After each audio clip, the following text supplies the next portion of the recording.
Everything that had been going right for the Lakers suddenly went wrong. Plus, what is up with the Miami Heat? Plus, the Dallas Mavericks and Denver Nuggets play a great one in a game that may be a great series in the playoffs. And we have some fun with a regular season wins award. It's brand new and it's all right now on the Locked On NBA podcast. You are Locked On NBA, your daily NBA podcast. Part of the Locked On Podcast Network, your team every day. Yeah, Wednesday. We are back for another great light schedule. 3 games, plenty to talk about. And as usual on Wednesdays, I'm your host, one of your hosts, John Karalis, host of the Locked On Celtics podcast. Find me on Twitter at John_Karalis. And I'm Jake Madison, host of the Locked On Pelicans podcast. You can follow me on Twitter. It's at NolaJake. Today's episode is brought to you by Prize Picks. First-time users can get a 100% instant deposit match worth up to $100 with promo code Locked On. That's prizepicks.com, promo code Locked On. Jake, can you make free throws to close out a game? Yeah, maybe not with that kind of pressure, I guess. But look, maybe you need to kind of get better at that sort of thing because the regular season might mean more now that there's a trophy you get if you win the most games. You can't win the new Podoloff trophy if you're blowing late game free throws. We'll talk about the trophy in the last segment. We'll talk about the free throws that we just saw Nikola Jokic miss, a bunch of people miss in the Denver and Dallas game. But we're going to start with the Lakers because that's been the topic in the NBA, really. I mean, when the Lakers do anything in big stretches, Jake, it doesn't matter what they do. As long as they do it in big stretches, if they lose in big stretches or win in big stretches, it becomes the big topic in the NBA. So they had been winning in big stretches. Then they go to Cleveland and they lose 116-102 to the Cavaliers. Basically, Donovan Mitchell upstages LeBron James. Donovan Mitchell drops 43 points, 5 assists, 6 rebounds, 4 steals to lead the Cavs. And Jake, everything that had been going right for the Lakers. Anthony Davis dominating? Nope, not in this one. Leaves after 8 minutes with flu-like symptoms. Shooting the lights out? Nope, 6 of 36 from 3. Protecting the ball? Nope, 16 turnovers. Everything that they had been doing well just went away, and the Cleveland Cavaliers come away with the win. Yeah, this Lakers team is interesting. They're certainly not as bad as the team we saw to start the year, and they've improved. You've seen Anthony Davis get back to kind of his all-star form, right? Like stop shooting the jump shot, start playing closer to the rim, be a 5, and he was doing that one player of the week, and deservedly so because of it, right? And I'm saying that as the New Orleans guy here. But you got to wonder if that was some fool's gold for them for a little bit. They, were beating up on teams like the San Antonio Spurs. They weren't playing some of the top teams in the NBA in the Western Conference. And then they go and play at a good team and come back down to earth hard. And it makes you wonder how to evaluate this team. Is this team good? Is this team bad? Are they somewhere in the middle? I don't think they're good. I don't think they're terrible. I do think they're somewhere in the middle, but are they at the point where it's like, okay, we need to do a fire sale and start over, or we need to figure out if we're buyers at the trade deadline? And it's tough to evaluate. When Anthony Davis, who's been playing well, leaves the game, can you really read that much into this? Thomas Bryant goes and scores 19 points off the bench for the Lakers in this. Is that something you can rely on regularly? Because there were reports coming out earlier that they wanted to wait and see and evaluate the team with him. Is this the norm? Is this not? It's just tough if you're them to really kind of get a read on where you stand, and that impacts and influences what you need to do. And that might lead to some paralysis at the trade deadline where you don't make a move that you need to make. And these are the type of games that it's like, yeah, you should lose probably to the Cleveland Cavaliers, but no AD, right? So what do we think? Yeah, when you don't have Anthony Davis for the full game playing at his full potential, and this was flu-like symptoms, but it's like, okay, flu-like symptoms, that can happen to anybody. It's flu season, so you don't know. But at the same time, Of course, It's Anthony Anthony Davis. Davis. Of course, he was questionable to return or something for a period of Somehow time. didn't finish this game. Like, of course, right? But it's not his fault. But none of this is his fault. That's the issue. The Lakers have these avenues, and yeah, everybody's talking about the same kind of things, and the Lakers aren't sure what to do because how does this team function after LeBron? This is what's holding the Lakers back. After LeBron is done, what do they do? What happens? And that's why do you trade away those 2 picks, that the magic 2 unprotected first round picks? Do you do the Indiana deal? Do you do a Charlotte deal? Do you go to Atlanta? Is there something out there for them to do? And you say, well, this was going to be a measuring stick game. The Cleveland Cavaliers are good. They got Jared Allen back. They have Evan Mobley. They have length where you need to be aware of them when you're attacking the rim. And in the Lakers, without Anthony Davis, well, they kind of got shut down a little bit there. So these measuring stick games where if you're the front office and you say, all right, this is going to be a good test. We're going to really get a good sense of where we are. And in all of this stuff goes away because of the Anthony Davis leaving. Then right, what do? You got now, okay, well, now you got to go to the next game. And if Anthony Davis is out for a couple of games, you don't have the full story. How much can he stay? How long can he stay healthy? How much can he give you for how long? I jokingly sent you the text when we were talking about doing the Lakers thing, and I said, Anthony Davis is playing so well that he's just about due for a 3-week absence. And it's just kind of how it goes. So I don't know. Like, you come out of this game, I was hoping that we would get real good, solid data against a good team like the Cavaliers, and good, solid data, by the way, for the Cavaliers to kind of like show us, show us against that West competition. Just give me some more data. And Anthony Davis leaving early on just kind of erases a lot of what you were looking for. Yeah, like the Lakers were down 2 going into the 4th. This was somewhat, winnable for him despite all of that. So it's just, the reason this is a big question and kind of important, right, even though the trade deadline's not till next year, 2023 at this point, is December 15th, the date that a lot of players can be traded, is right around the corner. And I'm sure the Lakers are not thrilled about where they are in the standings and feeling a little bit more desperate. They're 10-13 right now. They're towards the bottom of the West. This is an uncomfortable position for them to be in. So there's more pressure on them to try and figure it out and make the move that unlocks them and gets them shooting up the standings sooner rather than later. So they need to kind of have that data, be in that position to truly evaluate the team at the right level. And we just can't do that yet. And that's a big problem for them, more so than probably any other team in the league. They're just, I kind of just feel like they're stuck. Yeah.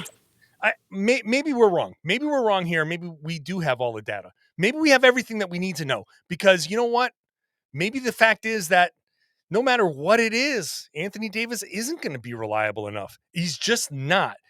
No matter what it is, Patrick Beverley is just going to be bad. And Lonnie Walker is going to be up and down. Lonnie Walker was just shooting the lights out, and then he comes in and goes 0 for 5 from 3 in this game. So he's going to be inconsistent. Maybe the simple fact is that the Lakers, Anthony Davis or not, are certainly not as bad as they'd shown us, but they are a middling team and just simply no better than that. When they face a good team, all of the things that they had been doing well, when they face a good team, that all kind of went away. And AD or no AD, they're still going to have a lot of those problems. Like the shooters are still going to be inconsistent. And yeah, that was great that Lonnie Walker went on a nice long stretch, but he's just not going to carry that through. Maybe the simple answer is don't overcomplicate it. Don't keep giving the Lakers the benefit of the doubt. The simple answer is when they play good teams, they generally lose. And when they play bad teams, they're generally going to win, and they're going to be hovering around 500. And that's just kind of all they are. That's probably how they should be operating. If I were their front office, that's the way I would think about it. Again, we know they don't have shooting. You're not going to win very many games by only making 6 threes. That's going to be a big problem in today's day and age with the NBA. So they've needed to kind of operate at that with that mindset for a while, but for whatever reason, they haven't seemed to be panicking just yet. And so I wonder if they see a game like this and are like, but if we had AD, we could have won. Yeah. And if they don't make a move at the trade deadline, that's going to go down as one of the more shocking things and potentially one of the more disappointing things, particularly if you're a fan of that team, because it just seems, yeah, this is what you should be doing. But it's almost like they're trying to talk themselves out of feeling that way in a sense. And a game like this continues that for a little bit longer. Yeah, I don't know if there's a move that they can make that makes them championship contenders or anything more. Probably not. Probably not. So, but we'll see. All right, that's the Lakers talk for here. We've got the Miami Heat. What's their deal? They looked great a couple games ago, and then after that, and then a great one between the Mavs and the Nuggets. We'll talk about that after I talk to you about Prize Picks. Today's show is brought to you by Prize Picks. People have come up to me when I'm at the Garden covering a Celtics game. They've come up to me and talked about how much they've fallen in love with Prize Picks. Seriously. And the reason they fall in love with Prize Picks is it's not daily fantasy against a bunch of dudes with, high-powered computing power and you're playing against each other. No, you're playing against projections that Prize Picks sets, over-unders. You pick 2 to 6 players, and if you pick them right, you can win up to 25 times your money on any entry. So they offer projections on basically any sport that you can imagine. Every major pro sport, college sports, international sports, esports, MMA, boxing, disc golf, yes, cricket, yes, it's all there. When you go to Prize Picks, you see it all listed across the top. Entries can be made in 60 seconds or less. Super easy, super safe, fast withdrawals. That's also important. You want your money, they'll give it to you. Currently operational over 30 states and Canada. Download the Prize Picks app or go to prizepicks.com to sign up and play daily fantasy sports. First-time users can get a 100% deposit match up to $100 with the promo code Locked On. If you deposit $100, Prize Picks will give you $100. If you deposit $50, Prize Picks will give you $50. You get it. Don't forget to enter the promo code Locked On at sign up for an instant deposit match for up to $100. Thank you so much for making Locked On NBA your first listen every day. When you're done with this show, head on over to Locked On Sports Today for all the big stories across the sports world in 22 minutes. Get caught up on everything. Sound smart at the water cooler. Expertise from the local experts like only Locked On can do it. Find it wherever you found this podcast. Jake, I sat there at the TD Garden a few days ago and watched the Miami Heat beat the Boston Celtics. Boston Celtics, best team in the NBA right now at 20-5. That 5th loss of the season went to the Miami Heat in overtime. And I said, wow, man, these guys went out there. They played hard. They treated this like a playoff game. And then Miami, after that big, incredible effort, they look good. It's encouraging. Miami Heat fans feel great. They go to Memphis against half the Grizzlies. It's like a G League team. And lose. And give up a ton of points in the paint and lose. And you listen to Dave Vermeil talking about that on yesterday's Locked On NBA, and he's like, oh, yeah, I don't know, man. And then they go back-to-back. They go home. No Jimmy Butler, but it's the Detroit Pistons. And they lose to the Pistons 116-96. And you just sit there and you go, what is going on with this Miami Heat team? And it's kind of, if I'm a Miami Heat fan, I'm just infuriated by the fact that you get kind of nothing from anybody besides Tyler Hero and Bam Adebayo. No one else steps up at all, and you lose to the Pistons at home. This is supposed to be a team that it wanted to be, thought of itself as a top 4 team in the East, and they are just not that right now. No, they are certainly not that right now. They've really struggled. They've been disappointing, and part of it is, Jimmy Butler has nights off where he's injured and not playing, and you can see all the pieces they have, and they just haven't been able to put it all together just yet. And I think that's kind of the main thing that's holding them back. And at some point, do you question, will they be able to put it all back together? We're about a little over a quarter of the way through the season here. At this point, we do need to look at the clock a little bit, the games remaining, and these are questions we got to ask. Kyle Lowry has been disappointing this season, I've thought. Max Strus has struggled not this game, but the previous game too. If he can't get it going against some of these teams, though he has 20-point explosions and things like that, you've got to wonder if he's going to be able to do it consistently. There isn't a ton of backup center play after, outside of Bam Adebayo there, and they didn't have Dedmon playing in this one either. It's a team that has all of the pieces, but that doesn't do you any good if they're not all out there at the same time. And it seems like, they got that win over Boston and maybe got a little bit ahead of themselves on where they are in their development this season and putting those pieces around one another. Yeah, maybe they got a little too high on themselves and they said, see, we're actually good. Don't worry. We don't need to worry. And it's like, no, still worry yet. Like this team could be fine. This team can get out of this hole with a sub 500 record right now, but they need all of those guys out there and playing at a decent level to be able to do that. Yeah, I mean, they are still working Victor Oladipo back into the game, but they do have some question marks when they have Tyler Hero starting, and he was an important player off the bench. It's kind of messed with the overall kind of chemistry, the defense in the starting unit. Strus is not a guy you can count on all the time. He's a nice story, but you can't count on him. You can't count on Haywood Highsmith all the time, but he's another nice story that every once in a while he'll come in and give you big games. But you need, on a night like this without Jimmy Butler, you need more from Kyle Lowry. You just need more from everybody else. Everyone needs to step up. I've seen them at their best, and when they're at their best, it's Jimmy Butler centric. But they're spraying the ball around and they're getting big contributions from their shooters. But their shooters are streaky. Though if they get hot, they're dangerous. If they're not hot, they're easy to beat. And they were 10 of 32, and they really didn't get much contribution shooting wise. So no, you remember that guy named Duncan Robinson, by the way? Yeah, right.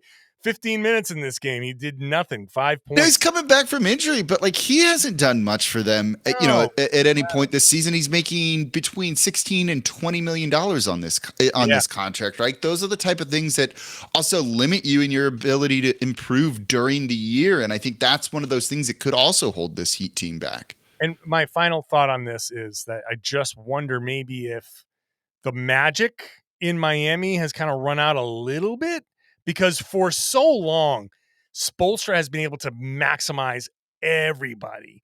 And it just feels like this year it's a little bit different. Now, it's early. I personally have seen a team start out this bad. I mean, they're 11 and 14 now. So I've seen a team, the Celtics last year, start out that well, like that poorly, and turn it around. So there is absolutely time, but I don't know if the Miami Heat team is built to turn it around the way Boston did last year. And the older Jimmy Butler gets, when Jimmy Butler is playing at an MVP level, then he's impossible. Like the Heat become very, very difficult to beat. But if he's in and out of the lineup, and that's going to be a big problem. So again, let's just simplify it. If Jimmy Butler's playing, the Heat are good. Yeah, that's a good way to put it.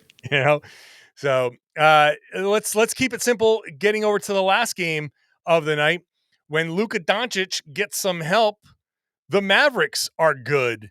And the same thing with Nikola Jokic. And Luka Doncic got some help against the Denver Nuggets, where Luka puts up, there goes my box score. Let me get it back.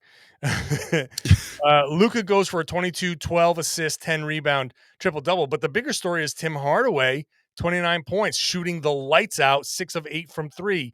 And Dorian Finney-Smith hitting a big shot late, 19 points on 5 of 10 from 3. And you get a nice contribution from Christian Wood off the bench, 14 points. So when Luka gets help, the Mavs look good, and they looked really good for a lot of this. But also credit the Denver Nuggets for coming back. Nikola Jokic. There you go. I got my Doncic, my Jokic, my Lukas, my Nikolas. They're all a jumbled mess in there. A great game from Aaron Gordon. Just it's all about what kind of help they get. And Jamal Murray was in foul trouble in this game and did nothing for Denver. And if he wasn't in foul trouble for this game, maybe they would have been able to pull this off.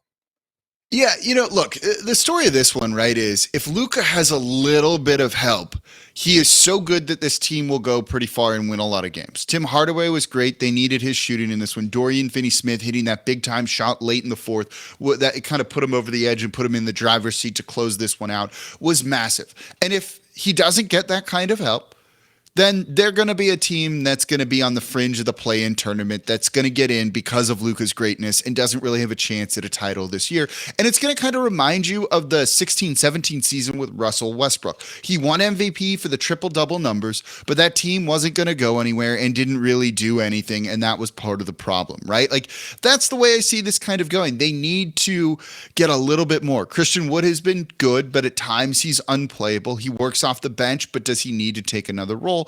There's ways they can figure this out, but it's just like a ton of Luka greatness and like a lot of like mediocrity around him, and they need a little bit more than that to really kind of elevate them. Yeah, I think the trade deadline is going to be huge for the Dallas Mavericks. They need to do something between now and the deadline to fix this. And I don't know that, like, I love Kemba, and I'm not the first person to say this.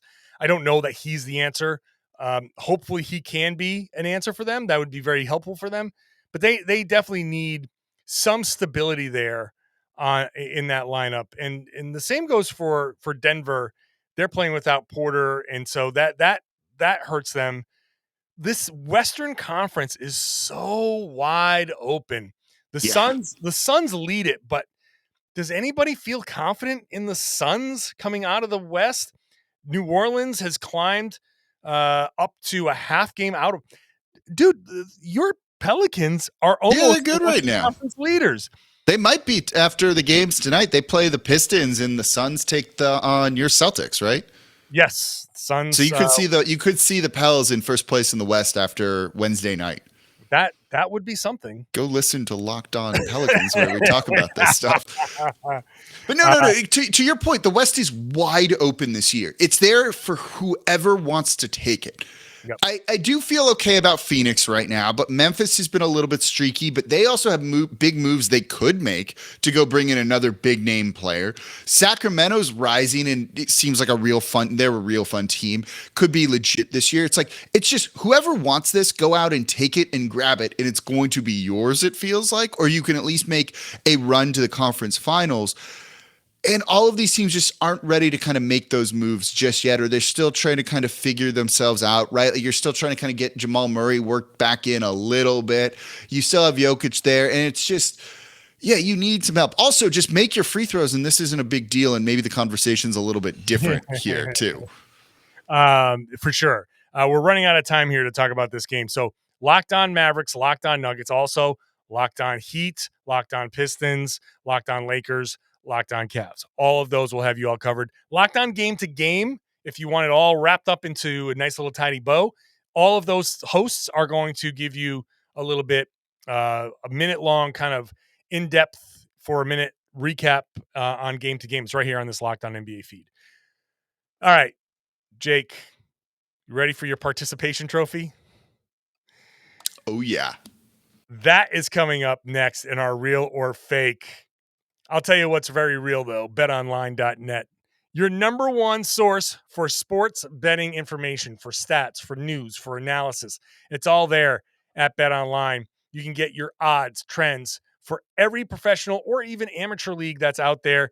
You have basketball, obviously football, World Cup, big betting on the World Cup, esports. It's all over there at BetOnline.net. And we know you love podcasts. They have podcasts too. You can find those at BetOnline. It's the fastest and easiest way to get your betting fix. Head on over to the website. You can use your mobile device to learn more. BetOnline is where the game starts. Jake, I know you're a big trophy guy. There's actually some behind me. There they are. Yeah. Yeah, that's like The Office. You got the world's best boss over there.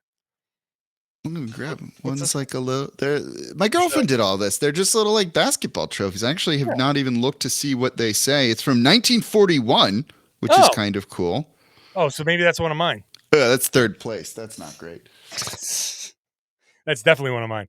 All right, so the NBA, this is kind of funny. The NBA unveiled redesigned trophies for end of season awards. Oh, okay, that's so nice. They went over to one of the crystal companies there, and they redesigned everything. It looks like nice crystal. It looks like a net. They've got the little kind of thing in the middle there, coach of the year and sportsmanship. The guys are like shaking hands. It's very nice. In the middle of it all, in the middle of this announcement, is the Maurice Podoloff Trophy. It's a new award named for the first commissioner of the NBA. It is awarded to the team with the best record in the league after 82 games.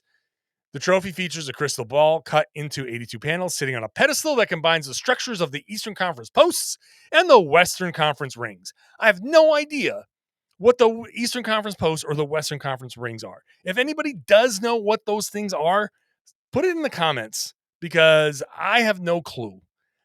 But a couple things. First of all, question. It doesn't say best record in the league for the regular season. It says after 82 games. Interesting. So, yes. They're going to have to alter that in a couple of years soon. This I think is because they're putting in they're going to implement the mid-season tournament, which means there are going to be more than 82 games in a season. This is not a regular. The in-season tournament is going to mess with the schedule, and there will be more than 82 games played.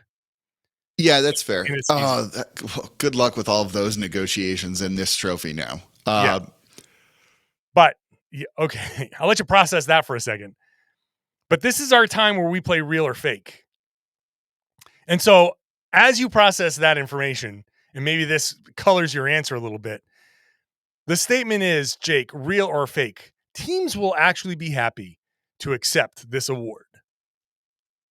Yeah, sure. They'll be happy. Real. They'll be happy to accept the award. I would accept whatever award you want to give me, right? Like, that's fine. Then I get to call myself an award. Maybe not whatever award. Biggest jerk, right? Like, that's in the comments, most punchable face. Jake Madison could win that he will gladly accept.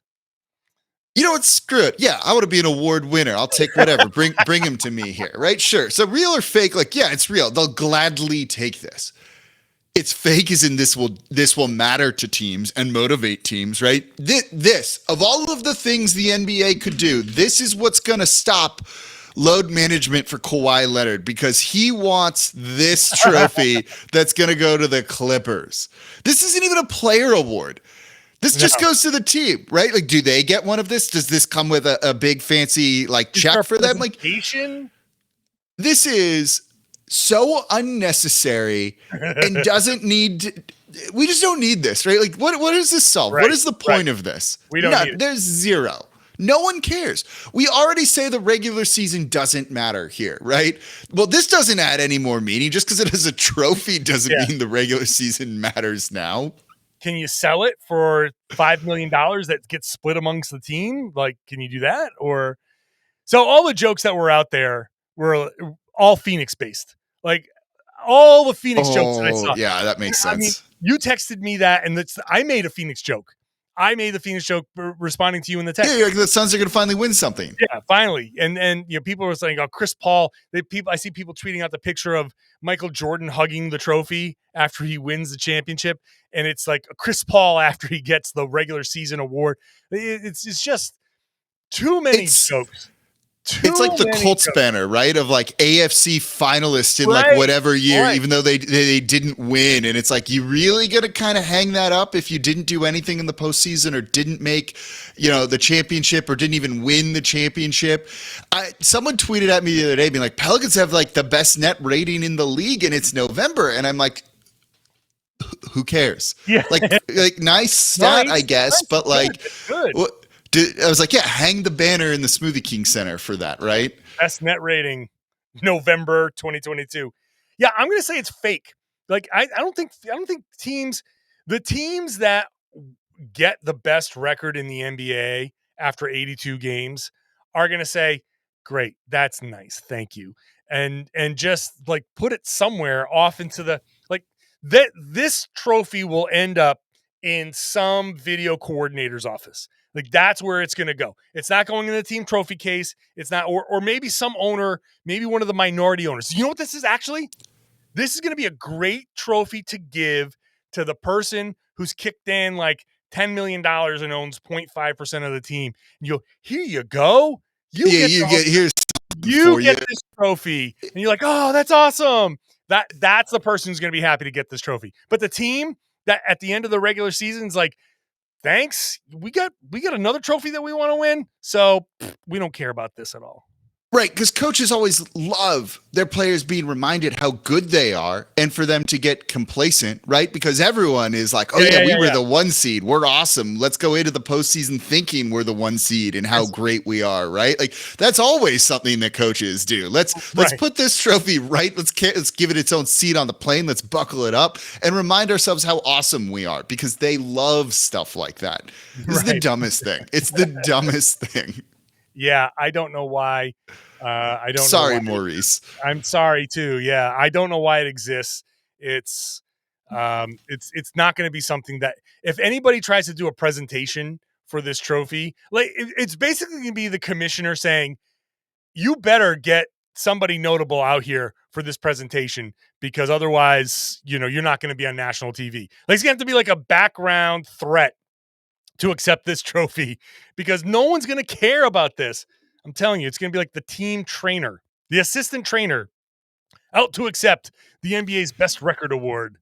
It's like at the end of the year, right? If you're excited about this trophy, your season has gone really wrong in the postseason.